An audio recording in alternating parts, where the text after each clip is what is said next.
তো নৈয়র বাজারে সাইকেল চালিয়ে এসেছিলাম। তো এখানে এসেই দেখি যে বাংলাদেশ জামাত ইসলামী ইফতার বিতরণ আয়োজন করেছে এখানে। তো গ্রামের এসব ব্রিজে কিন্তু বসে থাকতে ভালোই লাগে। তো এই জায়গার পরিবেশটা কিন্তু আসলে অনেক সুন্দর। তো এই রাস্তা দিয়ে কিন্তু মতলব যাওয়া যায় এবং এখানে দেখলাম যে বড় বড় গাড়িও চলে এখানে। আসসালামু আলাইকুম guys, welcome to another blog video. So guys, বরাবরের মতন আরেকটি নতুন ভিডিওতে আপনাদের সবাইকে স্বাগতম। সো গাইস, আজকে যাচ্ছি সুকিপুর দিয়ে নৈয়র। তো আজকের এই ভিডিওতে সুকিপুর, ব্রিটিশর, নৈয়র এবং আরো অন্যান্য কিছু গ্রামের উপস্থাপন করবো এই ভিডিওতে। তো প্রথমে সুকিপুর আদর্শ গ্রাম প্রবেশ পথ দিয়ে ঢুকে গেলাম। তো সুকিপুর গ্রামের সবচেয়ে ঝুঁকিপূর্ণ ব্রিজ মনে হয় এটাই, কারণ এই ব্রিজের চারপাশগুলো ভেঙে গিয়েছে এবং সুকিপুরের রাস্তার অবস্থা কিন্তু খুবই খারাপ। তো সুকিপুর গ্রামে একটু ভিতরে এসে দেখি যে এখানে বাচ্চারা খেলাধুলা করতেছে আর এই জায়গার নাম কিন্তু গাজীবাড়ি। তারপরে সাইকেল নিয়ে রওনা দিয়ে দিলাম আবার আরেক জায়গার উদ্দেশ্যে। তো এইসব গ্রামের প্রাকৃতিক সৌন্দর্য দেখতে কিন্তু ভালোই লাগে এবং সাইকেল দিয়ে প্রত্যেকটা জায়গায় ঘুরে ঘুরে দেখতে আরো বেশি ভালো লাগে। তো অবশেষে সাইকেল চালিয়ে শহীদ বীর মুক্তিযোদ্ধা ফজলুর রহমান বাড়ির সামনে এসে পড়লাম। তারপরে সেখান থেকে আবার সাইকেল চালিয়ে এই ব্রিজের উপরে এসে পড়লাম। তো ব্রিজের নিচে একটি জিনিস খেয়াল করলাম, কারণ প্রত্যেকটা জায়গায় শুধুমাত্র ভুট্টার ফসল আর ফসল। তারপরে সাইকেল নিয়ে আবার রওনা দিয়ে দিলাম। তো অন্যান্য সময় অনেকজনকে নিয়ে একসাথে সাইকেল নিয়ে অনেক জায়গায় ঘুরতে যাই, তো তারা আজকে আসলো না, তার কারণে ভাবলাম যে একাই সাইকেল নিয়ে কোনো একটা জায়গা থেকে ঘুরে আসি। তো আরেক জায়গায় এসে দেখি যে তুন্দুল বাজার জন্য গাছের সাথে আটকে রেখেছে। তো অবশেষে সাইকেল চালিয়ে পশ্চিম ডাকখোলা ঈদগাহ মাঠের সামনে এসে পড়লাম।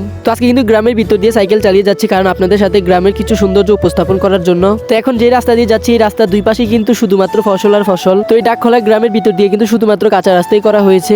গুগল ম্যাপ দেখে কোনো জায়গায় যদি যাওয়া লাগে তাহলে এমন সিচুয়েশনই পড়া লাগে। তো সাইকেল চালাতে চালাতে তারপর আরেকটি ব্রিজে এসে পড়লাম। তো ভাবলাম যে এখানে কিছুক্ষণ সময় বিশ্রাম নিয়ে তারপরে সাইকেল নিয়ে আবার রওনা দিব। তো আরেক জায়গায় এসে দেখি যে এক কৃষক আগাছা পরিষ্কার করতেছে এরির ফসলের। তো ওনার এরির ফসলটি কিন্তু রাস্তার সাথেই করেছে। তো অবশেষে নাওগাঁ নুরানি হাফিজে মাদ্রাসা ও এতিমখানার সামনে এসে পড়লাম। তারপরে প্রায় 1 ঘন্টা সাইকেল চালাতে চালাতে বিটেশ্বর বাজারে আসলাম অবশেষে। তো বিটেশ্বর বাজারটা কিন্তু মাছ বাজারে খুবই জনপ্রিয়। তো অবশেষে যেই রাস্তা দিয়ে সাইকেল চালিয়ে যাচ্ছি এই রাস্তার নাম কিন্তু মাদনা। নামটা কিন্তু আসলে একটু অন্যরকম। প্রায় 2 ঘন্টা সাইকেল চালানোর পর অবশেষে নৈয়র বাজারে আসলাম। তো এই নৈয়র বাজারের বালুর মাঠে দেখলাম যে বাংলাদেশ জামাত ইসলামী ইফতারের আয়োজন করেছে। তো এই নৈয়র বাজারটা কিন্তু আসলে অনেক বড়। তো এই নৈয়র বাজারটা কিন্তু অনেক বছর আগের পুরনো। তো বাড়ি যাওয়ার সময় আসরের আজান দিয়ে দিয়েছে, ভাবলাম যে এই মসজিদে নামাজটা পড়ি নেই। আর এই মসজিদের নাম কিন্তু মাদনা বাইতুন নামান জামি মসজিদ। আলহামদুলিল্লাহ অবশেষে নামাজ শেষ করে সাইকেল নিয়ে বাড়ির উদ্দেশ্যে রওনা দিয়ে দিলাম। সো ভিডিও বেশি বড় করবো না, সো আজকে ভিডিও এখানে সমাপ্ত করছি। আমাদের ইন্টারেস্টিং ব্লগ ভিডিও দেখতে আমাদের পেজটাকে ফলো দিয়ে রাখবেন, এমনকি লাইক এবং কমেন্ট করে যাবেন। আসসালামু আলাইকুম।